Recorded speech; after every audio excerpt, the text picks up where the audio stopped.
Hello friends, welcome to smile talk paramedical channel. Friends, ನೀವೇನಾದರೂ BSc nursing ಮಾಡಬೇಕು ಅಂತ ನಿಮ್ಮಲ್ಲಿ ಆಸೆ ಇದ್ದು ನಿಮ್ಮ ರ್ಯಾಂಕ್ ಏನಾದರೂ ಅರೌಂಡ್ 1,00,000 ಮೇಲೆ ಇದೆ ಅಂತಂದರೆ, ಸೊ ಅದಕ್ಕೆ ಏನು ಸೊಲ್ಯೂಷನ್ಸ್, ಅದರ ಸೀಟ್ ಸಿಗ್ಬೋದಾ ಅಥವಾ ಸಿಕ್ಕರೆ ಯಾವ ಥರದಂಥ ಕಾಲೇಜಲ್ಲಿ ಸಿಗ್ಬೋದು ಅನ್ನೋದ್ರ ಬಗ್ಗೆ ಈ ಒಂದು 2-3 ವರ್ಷದ ಒಂದು ವಿಶ್ಲೇಷಣೆ ಮೇಲೆ ನಾನು ಮಾತಾಡ್ತಾ ಇರೋದು. ಇನ್ ಕೇಸ್ ಆಫ್ 1,00,000 ಒಳಗಡೆ ಇರುವಂಥ ವಿದ್ಯಾರ್ಥಿಗಳಿಗೆ ಯಾವುದೇ ಥರಂಥ ಟೆನ್ಷನ್ ತೊಗೊಳ್ಳುವಂಥ ಅವಶ್ಯಕತೆ ಇಲ್ಲ.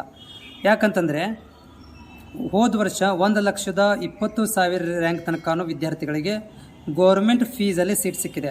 ಸೊ ಗೌರ್ಮೆಂಟ್ ಫೀಸ್ ಅಂದರೆ ಎಷ್ಟು? ಗೌರ್ಮೆಂಟ್ ಕಾಲೇಜ್ GG ಅಂದರೆ 10,000 ರೂಪಾಯಿ ಫೀಸು. 10,000 ರೂಪಾಯಿ ಗೌರ್ಮೆಂಟ್ ಕಾಲೇಜಲ್ಲಿ 10,000 ರೂಪಾಯಿ ಇರುತ್ತೆ.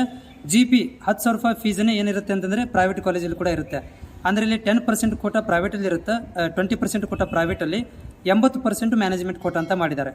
ಸೊ ಇಲ್ಲಿ 10% ಮ್ಯಾನೇಜ್ಮೆಂಟ್ ಏನು ಒಂದು 20% ಮ್ಯಾನೇಜ್ಮೆಂಟ್ ಕೋಟ ಇದೆ. ಅದರಲ್ಲಿ ನಿಮಗೆ ಏನಾಗುತ್ತೆ ಅಂತಂದರೆ 1,00,000ದಿಂದ ಅರೌಂಡ್ 1,30,000 ರ್ಯಾಂಕ್ ತನಕ ಕೂಡ ಸೀಟ್ ಸಿಗುವಂಥ ಚಾನ್ಸಸ್ ಇದೆ. ಅಂದರೆ ಗೌರ್ಮೆಂಟ್ ಫೀಸು ಜಸ್ಟ್ ಏನಾಗ್ಬೋದು 10,000ದಿಂದ 15,000 ರೂಪಾಯಿ ಫೀಸು. ಅದರಲ್ಲಿ ನೀವು ಗೌರ್ಮೆಂಟ್ ಸೀಟನ್ನು ಪಡ್ಕೊಳ್ಬೋದು.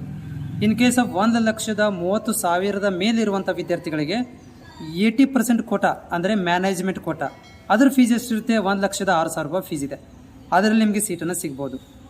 ಆಮೇಲೆ 1,00,000 ಮೇಲಿರುವಂಥ ವಿದ್ಯಾರ್ಥಿಗಳು ಏನಾದರೂ SC ST Hyderabad Karnataka Kannada medium rural ಈ ಥರ ಏನಾದರೂ ಅಡ್ವಾಂಟೇಜಸ್ ಇದ್ದರೆ ಸೊ ಅವರುಗಳಿಗೆ ಗೌರ್ಮೆಂಟ್ ಕಾಲೇಜು ಸಿಗುವಂಥ ಚಾನ್ಸಸ್ ಇದೆ. ಗೌರ್ಮೆಂಟ್ ಕಾಲೇಜ್ ರಿಯಲಿ 1,20,000 ಒಳಗಡೆ ಕೂಡ ಗೌರ್ಮೆಂಟ್ ಕಾಲೇಜ್ ಸಿಕ್ಕಿದೆ ಹೋದ ವರ್ಷ. ಅವರಲ್ಲಿ ಹೈದರಾಬಾದ್ ಕರ್ನಾಟಕ ಇರಬೇಕು, ಅಂದರೆ 370J ಸರ್ಟಿಫಿಕೇಟ್ ಇರಬೇಕು, SC ST ಆಗಿರಬೇಕು, ಕನ್ನಡ ಮೀಡಿಯಮ್ ರೂರಲ್ ಈ ಥರ ಇದ್ದರೆ ಸೊ ಇದು ತುಂಬಾ ದೊಡ್ಡದಂಥ ಅಡ್ವಾಂಟೇಜಸ್ ಅಂತ ಹೇಳ್ಬೋದು. ಸೊ ಹೋದ ವರ್ಷ ಒಂದಷ್ಟು ವಿದ್ಯಾರ್ಥಿಗಳು ಕಾಮೆಂಟ್ ಹಾಕಿದ್ರು, ನನಗೆ ಸೀಟ್ ಸಿಕ್ಕಿದೆ ಗೌರ್ಮೆಂಟ್ ಕಾಲೇಜಲ್ಲಿ, ನಮ್ಮದು 1,20,000 ತನಕ ರ್ಯಾಂಕ್ ಇತ್ತು ಅಂತ ಹೇಳಿದರು. ಸೊ ಅದೇ ರೀತಿಯಲ್ಲಿ ನಿಮಗೆ ಈ ವರ್ಷ ಕೂಡ ಸಿಗ್ಬೋದು. ಆಮೇಲೆ ನನ್ನ ಪ್ರಕಾರ ಈ ಒಂದು ಸೀಟ್ಸ್ ಇದೆಯಲ್ಲ, ಈ ರ್ಯಾಂಕ್ ನಂಬರ್ ಇದೆಯಲ್ಲ, ಇದು ತಪ್ಪು. ಇದು ಯಾಕಂದರೆ 25,000ರಿಂದ 30,000 ಇಷ್ಟೇ ಈ ಕರ್ನಾಟಕದಲ್ಲಿ ಇರುವಂಥ ಸೀಟುಗಳು. ಆದರೆ ರ್ಯಾಂಕ್ ನೋಡಿದರೆ 1,50,000 ತನಕ ರ್ಯಾಂಕ್ ಹೋಗಿದೆ, 2,00,000 ತನಕ ರ್ಯಾಂಕ್ ಹೋಗಿದೆ. ಇದು ಹೆಂಗೆ ಅಂತಂದರೆ engineering, agriculture, B pharmacy, D pharmacy ಇವೆಲ್ಲನೂ ಕೂಡ ಫಾರ್ಮಾಟಿ ಇವೆಲ್ಲಗಳನ್ನು ಮೀರಿ ಬಂದಿರುವಂಥದ್ದು BSc ನರ್ಸಿಂಗ್ ಸೀಟ್. ಇದು ರ್ಯಾಂಕ್ ಇದು ಸಪ್ರೇಟಾಗಿ BSc ನರ್ಸಿಂಗಿಗೆ ಮಾತ್ರ ರ್ಯಾಂಕ್ ಕೊಟ್ಟಿದ್ದರೆ ನನಗನ್ನಿಸ್ತಿತ್ತು 25,000 ರ್ಯಾಂಕನ್ನು ಕ್ರಾಸ್ ಮಾಡ್ತಾ ಇರಲಿಲ್ಲ, ಅದ್ರ ಒಳಗಡೆ ರ್ಯಾಂಕ್ ಬರ್ತಾಯಿತ್ತು. ಬಟ್ ಹೋದ ವರ್ಷದಿಂದ ಏನು ಮಾಡಿದ್ದಾರೆ ಅಂತಂದರೆ ಇಂಜಿನಿಯರಿಂಗು ಬೇರೆ ಬೇರೆ ಕೋರ್ಸ್ಗಳಿಗೆ ರ್ಯಾಂಕನ್ನು ಕೊಟ್ಟು ಆಮೇಲೆ ನಮ್ಮ ಒಂದು BSc ನರ್ಸಿಂಗ್ಗೆ ರ್ಯಾಂಕ್ ಕೊಟ್ಟಿರೋದ ಕಾರಣದಿಂದ ಈ ರೀತಿಯಾಗಿ ತುಂಬ ದೂರ ರ್ಯಾಂಕ್ಗಳು ಬಂದಿದ್ದಾವೆ. ಬಟ್ ಅಫ್ಕೋರ್ಸ್ ಇಷ್ಟು ದೂರ ರ್ಯಾಂಕ್ ಬಂದರೂ ಕೂಡ ವಿದ್ಯಾರ್ಥಿಗಳಿಗೆ ಸೊ 20% ಕೋಟದಲ್ಲಿ ಭಾಳಷ್ಟು ವಿದ್ಯಾರ್ಥಿಗಳಿಗೆ 1,00,000 ಮೇಲಿರುವಂಥ ವಿದ್ಯಾರ್ಥಿಗಳಿಗೆ ಸೀಟ್ ಸಿಕ್ಕಿದೆ. ಇನ್ ಕೇಸ್ 1,30,000 ರ್ಯಾಂಕ್ ಮೇಲೆ ಇದ್ದರೆ ಅಂಥ ವಿದ್ಯಾರ್ಥಿಗಳಿಗೆ ಮ್ಯಾನೇಜ್ಮೆಂಟ್ ಕೋಟಾದಲ್ಲಿ ಸೀಟ್ ಸಿಗುತ್ತೆ. ಇದು ನಿಮ್ಮ ಕೂಡ ನೆನಪಿರಲಿ. ಆಮೇಲೆ 1,00,000 ಒಳಗಡೆ ಇರುವಂಥ ವಿದ್ಯಾರ್ಥಿಗಳಿಗೆ ಬಂದಾಗ ಸೊ 80,000 ಒಳಗಡೆ, ಅರೌಂಡ್ 80,000 ಒಳಗಡೆ ಇರುವಂಥ ವಿದ್ಯಾರ್ಥಿಗಳಿಗೆ ಏನಂತಂದರೆ ಆರಾಮಾಗಿ ಎಲ್ಲ ಗೌರ್ಮೆಂಟ್ ಕಾಲೇಜುಗಳಲ್ಲಿ ಸೀಟ್ ಸಿಗುತ್ತೆ, ಆಲ್ಮೋಸ್ಟ್ ಆರಾಮಾಗಿ ಸಿಗುತ್ತೆ. ಕನ್ನಡ ಮೀಡಿಯಮು ರೂರಲ್ಲಿದ್ದರೆ ತುಂಬ ಅಡ್ವಾಂಟೇಜಸ್ಸು, ಫಸ್ಟ್ ಲಿಸ್ಟಲ್ಲೇ ಸೀಟ್ ಸಿಕ್ಕಿಬಿಡುತ್ತೆ.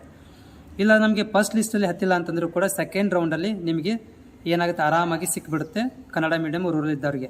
ಆಮೇಲೆ ಜನರಲ್ ವಿದ್ಯಾರ್ಥಿಗಳಿಗೆ, ಸೊ ಜನರಲ್ ವಿದ್ಯಾರ್ಥಿಗಳಿಗೆ ನಿಮ್ಮಲ್ಲಿ 50,000 ರ್ಯಾಂಕ್ ಒಳಗಡೆ ಇದ್ದರೆ ಫಸ್ಟ್ ರೌಂಡಲ್ಲಿ ಸೀಟ್ ಸಿಗುತ್ತೆ. 50,000 ರ್ಯಾಂಕ್ ಒಳಗಡೆ ಜನರಲ್ ವಿದ್ಯಾರ್ಥಿಗಳಿಗೆ ಗೌರ್ಮೆಂಟ್ ಕಾಲೇಜಲ್ಲಿ ಸಿಗ್ಬೋದು, ಅಥವಾ ಪ್ರೈವೇಟ್ ಕಾಲೇಜಲ್ಲಿ ಫಸ್ಟ್ ರೌಂಡಲ್ಲಿ GP ಒಳಗಡೆ ಅಂದರೆ 15,000 ಫೀಸ್ ಒಳಗಡೆ ಸೀಟನ್ನು ಸಿಗುವಂಥ ಚಾನ್ಸಸ್ ಇರುತ್ತೆ. ಅದರ ಜೊತೆಗೆ ನಾನು ಲೈವಲ್ಲಿ ಬಂದಿರ್ತೇನೆ, ಪ್ರತಿದಿನ ಸಂಜೆ 5:30 ನಂತರ ನಾನು ಲೈವಲ್ಲಿ ಬರ್ತೇನೆ. ಸೊ ಅವಾಗ ಕೂಡ ನೀವು ಜಾಯಿನ್ ಆಗಿ ನಿಮ್ಮ ರ್ಯಾಂಕ್ಗಳನ್ನು ಶೇರ್ ಮಾಡಿ, ನಿಮ್ಮ ಕಾಸ್ಟನ್ನು ಕೂಡ ಶೇರ್ ಮಾಡಿ. ಸೊ ಅದಕ್ಕೆ ಸಂಬಂಧಿಸಿದಂಥ ಒಂದು ಗೈಡ್ಲೈನ್ಸನ್ನು ಕೂಡ ನಾನು ಪ್ರತಿ ಸಂಜೆ 5:30 ನಂತರ ಕೊಡ್ತೇನೆ. ಸೊ ರಜಾ ದಿನಗಳಲ್ಲಿ ನಾನು ಲೈವಲ್ಲಿ ಬರೋದು ತುಂಬ ಕಡಿಮೆ, ಬಟ್ ವರ್ಕಿಂಗ್ ಡೇಯಲ್ಲಿ ನಾನು 5:30 ನಂತರ ಲೈವಲ್ಲಿ ಬಂದು ನಿಮಗೆ ಸಂಬಂಧಪಟ್ಟಂಥ ಅಂದರೆ BSc ನರ್ಸಿಂಗಿಗೆ ಸಂಬಂಧಪಟ್ಟಂಥ ಇನ್ಫಾರ್ಮೇಷನ್ಸ್ಗಳನ್ನು ಕೂಡ ಶೇರ್ ಮಾಡ್ತೇನೆ. Thank you.